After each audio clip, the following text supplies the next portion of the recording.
Senjata laras panjang milik anggota Brimob Polda Bali yang hilang dirampas akhirnya ditemukan.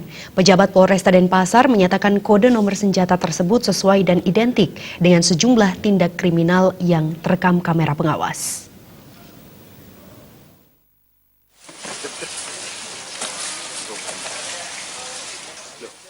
Penemuan senjata jenis SS1 milik anggota Brimob Polda Bali ini berawal dari laporan warga pemilik penginapan Kampung 168 yang menyatakan ada sebuah mobil yang terparkir sudah 3 bulan lamanya di halaman parkir penginapan.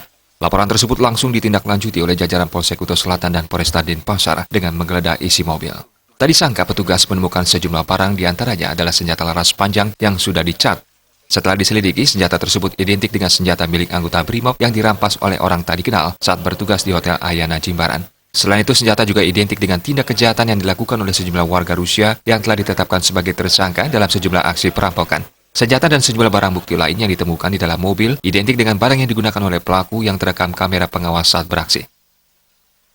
Warga negara asing yang di TKP kita lihat dari CCTV dan ini jas yang ditemukan di CCTV, ternyata barang bukti yang kita temukan sekarang ini sesuai. Ini temuan di mobil, jas dengan jas ini sesuai, dan alat jumper ini, alat HT juga sesuai, dan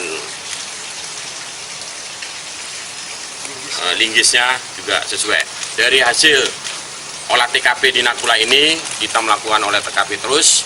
Akhirnya kita pada saat kejadian di TKP di daerah di TKP BMC di manajer PT BMC ini di dalam Pratama ini, bahwa barang bukti yang kita temukan jas dengan jas ini juga sesuai, dan helmnya juga sesuai, dan linggis ini juga sesuai. Dan kami sampaikan lagi, senjata ini dengan magazin sudah diuji balistik, itu sesuai, di mana magazin itu juga sudah dipelek, diganti warna, dan magazin itu juga diganti warna dan sudah sesuai dan identik. Dari temuan barang bukti ini, petugas terus mengembangkannya. Selain mengamankan sejumlah tersangka warga asing, petugas menduga masih ada pelaku lain yang berkeliaran. Tim Liputan Bali TV.